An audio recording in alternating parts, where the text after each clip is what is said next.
Il y a 57 ans, jour pour jour, un homme a mis le pied sur la Lune. It's one small step for man, one giant leap for mankind. Sauf que voilà, on est en 2026 et la NASA, elle galère toujours comme pas possible pour juste y retourner. Et c'est vrai qu'entre le report de l'alunissage de 2024 à 2028 ainsi que l'annulation de plusieurs projets en parallèle comme la Station Spatiale Lunaire, la LOPG, vous pensez peut-être, et à raison, que le programme Artemis n'est qu'une pâle copie de Apollo. Sauf qu'en réalité, c'est tout l'inverse. C'est pourquoi dans cette vidéo, je vais vous expliquer de manière inédite à travers des simulations quelles sont les véritables différences entre les deux programmes et pourquoi Artemis pourrait peut-être être au final meilleur qu'Apollo. Et pour comprendre cette question, il faut tout d'abord se replacer dans le contexte de l'époque. On était en pleine période de guerre froide entre le bloc américain et soviétique, et de ce côté, les soviétiques, ils étaient pas mal avancés avec Sputnik, Laika et Gagarine, qui parviennent à peu près, on va dire ça comme ça, à littéralement exploser et foudroyer les Américains. Une situation qui les agace et qui mène au président Kennedy, à travers un discours qui est devenu iconique, à annoncer l'un des plus grands défis de l'histoire de l'humanité. And they may well ask, why climb the highest mountain? Why 35 years ago fly the Atlantic? Why does Rice play Texas? We choose to go to the moon. We choose to go to the moon. Sauf que brillant ou pas, on n'a pas encore les compétences ni les infrastructures pour parvenir à réaliser ce rêve à ce moment-là. Ils ne maîtrisent pas les rendez-vous orbitaux, ni les vols à plusieurs, et n'ont, comme je vous l'ai dit, pas les infrastructures comme le Vehicle Assembly Building pour construire des fusées gigantesques comme la Saturn V. Ce pourquoi, en réponse, le gouvernement va lever 25 milliards de dollars entre 1960 et 1973. Ce qui va mener à la construction du Kennedy Space Center tout entier, la mise en place du programme Gemini pour tester les rendez-vous orbitaux et les vols à plusieurs notamment, et aussi également on va pouvoir ainsi commencer les tests de la Saturn V. Sauf que le programme il va prendre un sale coup dur à cause du drame d'Apollo 1.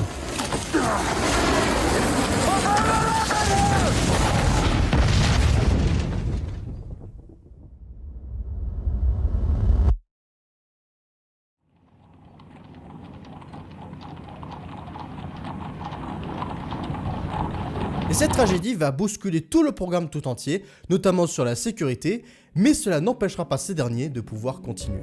Après ce drame, les missions débutent avec Apollo 7 pour tester le vaisseau Apollo, Apollo 8 qui marque un vrai tournant puisque c'est le premier vol de l'histoire autour de la Lune et vers cette dernière, Apollo 9 et 10 qui testent le module lunaire en conditions réelles. Et enfin, le 16 juillet 1969, Apollo 11 décollera du pas de tir 39A avec à son bord Neil Armstrong, Buzz Aldrin et Michael Collins pour enfin viser la Lune et y marcher. Beginning of man's greatest adventure, leaving this planet to set foot on the moon.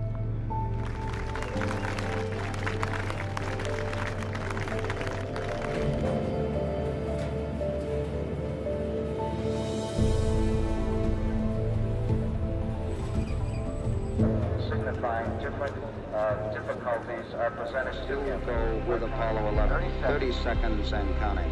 It feels good. Astronauts report it feels good. T-minus 25 seconds. 20 seconds and counting. T-minus 15 seconds. Guidance is internal.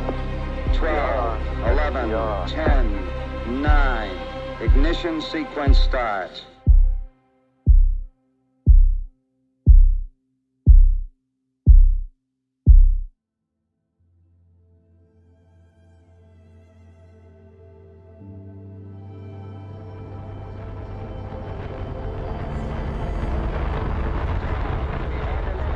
Lors du décollage, tout tremble. Les moteurs rugissent dans un vacarme assourdissant.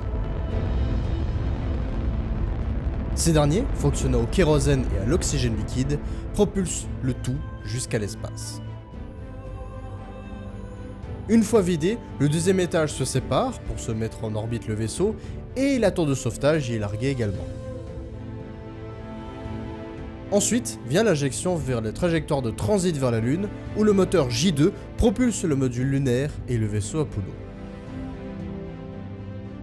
Mais une fois l'injection accomplie, c'est là où les complications surviennent. Il faut réussir à s'amarrer au lemme et à bien viser. Mais ce n'est pas fini, car après que le train lunaire se soit mis en orbite, vient le moment le plus stressant, à l'unir sans encombre.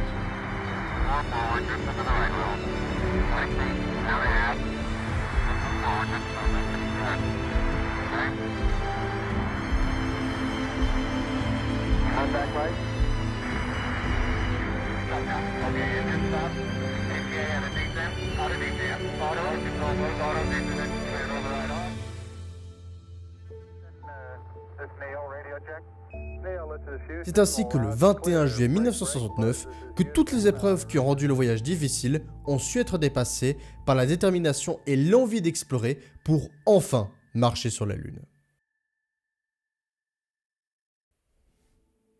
Bon, du côté d'Artemis, quelles sont donc les raisons qui ont poussé à ce retour?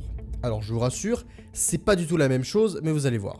Car après les missions Apollo, des sondes ont commencé à poursuivre les travaux d'analyse et de cartographie de toute la surface lunaire. On y a découvert également qu'au niveau des pôles, de l'eau serait congelée dans les cratères, ainsi que de l'hélium-3, un isotope très important et qui sera une ressource capitale pour le futur, surtout pour la fusion nucléaire. Mais la Lune est également riche en terres rares, des minéraux qui sont très utilisés notamment dans l'aérospatiale ou dans l'informatique, notamment avec l'intelligence artificielle.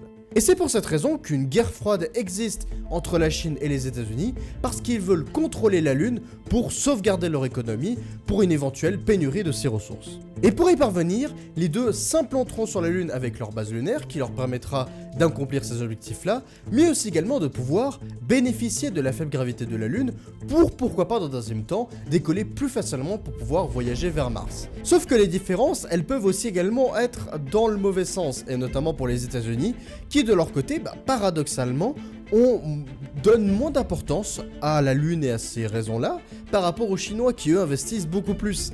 Alors que du côté américain, on se repose. Les retards, ils continuent de s'accumuler avec la fusée SLS qui doit remplacer la Saturn V, qui peine au niveau de son développement jusqu'à son coup de grâce avec l'annulation de la station spatiale lunaire et ainsi également des versions supérieures de la SLS qui sont complètement mis de côté. Un choix qui est difficile, mais qui du coup va forcer la NASA à devoir dépendre de plus en plus au privé, notamment sur la question des alunisseurs. Une situation qui n'est pas sans rappeler celle de l'URSS au final, parce que dans les années 60, elle n'était pas non plus très inquiète, elle était fière de son accomplissement, et au final, elle finit par se retrouver dépassée par leur fierté, leur manque d'organisation et leurs moyens financiers.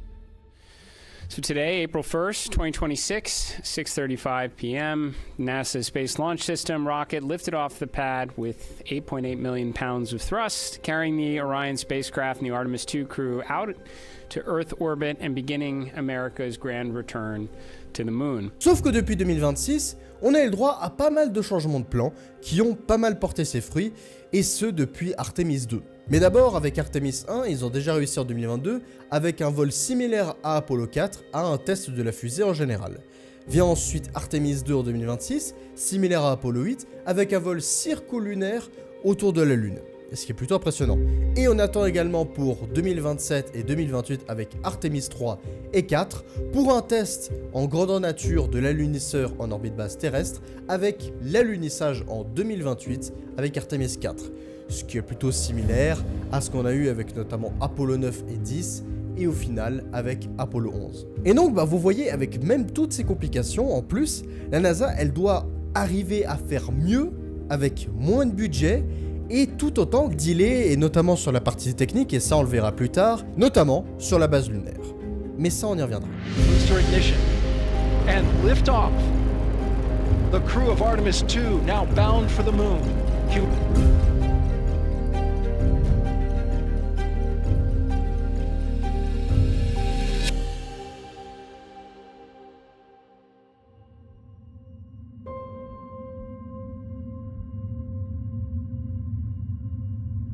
La fusée, propulsée par ses 4 moteurs RS-25 et ses 2 boosters latéraux, parviennent à atteindre l'espace. Pour Artemis 3, la mission consistera à tester les alunisseurs du programme Artemis, le Starship en version alunisseur ou HLS, ainsi que le Blue Moon de Blue Origin, qui est plus proche du LEM d'Apollo. Et s'il y a 2 vaisseaux, c'est pas vraiment pour se la péter, mais c'est simplement par sécurité. Si l'un n'est pas prêt, l'autre peut prendre la relève. À bord, on y retrouve 3 Américains, dont un Européen, Luca Parmitano, astronaute italien qui a fait d'ailleurs partie de la même sélection d'astronautes que Thomas Pesquet. Bon, je ferme la parenthèse parce que maintenant, c'est le flou total. Car la mission ne se déroulera pas de la même manière qu'Apollo. Soit le rendez-vous entre Orion et le Starship s'effectuera en orbite autour de la Terre, ou alors ce sera autour de la Lune, mais sans station spatiale. Et pour cette vidéo, j'ai choisi ce qui me semblait être le plus simple à effectuer, c'est un rendez-vous en orbite terrestre. Comme lors d'Apollo, le train lunaire fait son injection pour se mettre sur une trajectoire de transit vers la Lune. Et une fois que le vaisseau est en orbite, l'alunisseur se détache et effectue sa descente.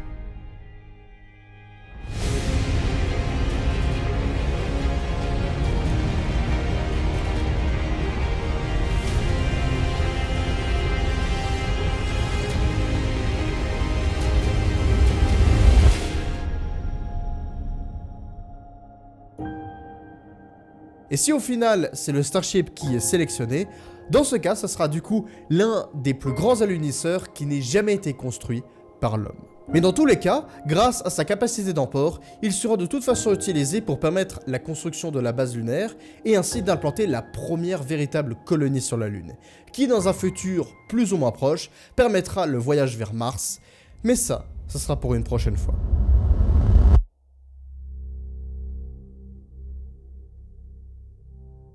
Bon, comme vous le voyez, ces 2 programmes visent certes le même astre, mais ils n'ont pas les mêmes objectifs. L'un vise l'exploration, tandis que l'autre, la colonisation. Apollo a été certes une épopée incroyable qui a marqué l'histoire à jamais, et qui ne doit jamais être comparée à Artemis, du fait que, tout simplement, ce n'est pas la même chose. Même si pour l'instant Artemis, il se différencie pas tellement, vu qu'il réalise un petit peu ce qui a déjà été fait pour tester les engins et les modules, Artemis va vraiment se différencier et débuter en 2030 avec la construction de la base lunaire. D'autant plus qu'il reste la question, et ça on le verra avec le temps, de comment est-ce qu'ils vont utiliser les ressources pour pouvoir, au final, construire la base lunaire, qui est quand même un sacré défi en soi.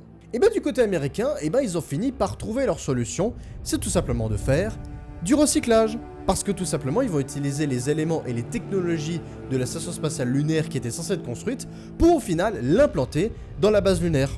Donc en gros, au final, ce sera littéralement la station spatiale orbitale avec les modules posés à la surface. Et c'est un petit peu ça la philosophie de tout ce programme. C'est de faire littéralement du neuf avec du vieux, ou tout simplement avec ce que l'on a. La SLS, elle utilise déjà des moteurs des navettes spatiales, et aussi, et ça saute beaucoup plus aux yeux, c'est tout simplement le réservoir orange des navettes spatiales. Et on peut aussi également regarder du côté du module de service d'Orion, conçu par l'ESA, qui en fait se base sur un dérivé du cargo ATV. Et si le programme Artemis il t'intéresse plus et que tu apprécies un peu plus mon travail, je t'invite à regarder ma vidéo qui retrace en fait toute la montée en puissance de la Chine et qui t'explique comment cette puissance et cette nation elle est devenue le nouvel adversaire des États-Unis pour le retour sur la Lune. Et je t'explique tout ça dans cette vidéo.